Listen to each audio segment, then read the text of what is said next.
As the story tells it so, long before the man we know was ever seen. It was a time of blood and guts in the many fishing huts where the killing and the cuts were overkeen. Where the fishermen were rife and the victims of their knife were deprived of any life that might have been. In that village by the sea, underneath an ancient tree, sat a boy destined to see his beard turn green. All his life he had been told that fish were nothing but a cold, unfeeling product to be sold for profit gain.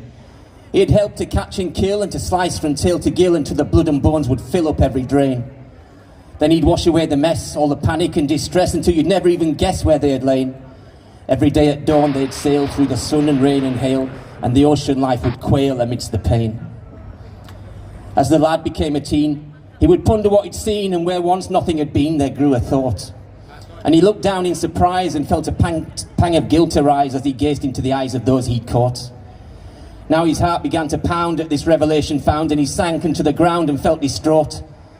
Then an anger took its place as he looked into the face of all his elders and the disgrace of what they'd taught. He had finally seen the light as he recognised the fright of all his victims in their plight to get away. All the elders stayed aloof when confronted with the proof as he told them all the truth throughout the day. They ignored him to a man, so he made himself a plan and he began to make them pay. He let the fish go free, burnt the ships and nets with glee, pushed his own boat out to sea and sailed away. He sailed away for a fortnight and a day until he came across a bay and ran aground. That sandy beach on which he landed, where he stayed but wasn't stranded, proved a paradise expanded all around. There were animals aplenty, more than 10, more than 20, every corner that he went is what he found. And though his hunger forged a pain, he knew he never would again endure an animal be slain or slaughter bound. So he vowed to eat like them, fruit and plants from roots to stem, every vegetable a gem to fill his bowl. And he flourished on that land, lived a life so very grand until he couldn't understand his former role.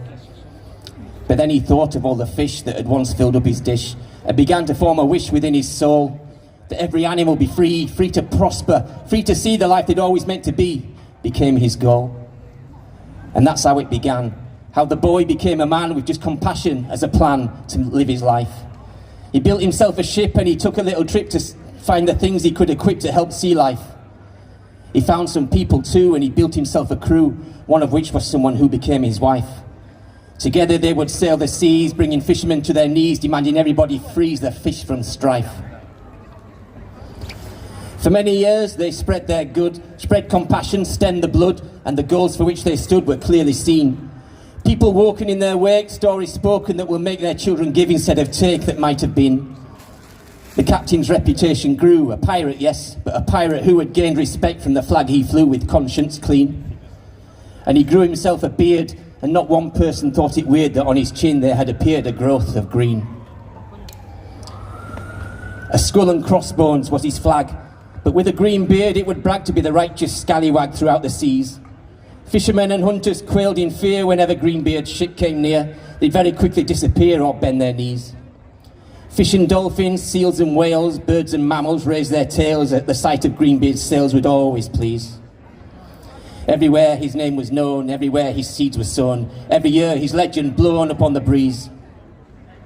Captain Greenbeard's on his way, put your fishing nets away, there'll be no murdering today, became his song.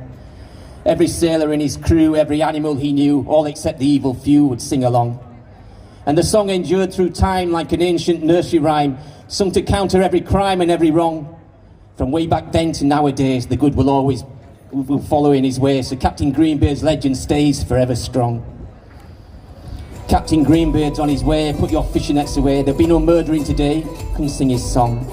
Hide your muskets and your knives, leave the animals their lives, love your children and your wives, come sing it strong. Grow your food within the land, grow your food and understand there'll be no blood upon your hands, come sing along. Captain Greenbeard's here to say, put your fishing nets away, there'll be no killing here today, was Greenbeard's song. Thank you.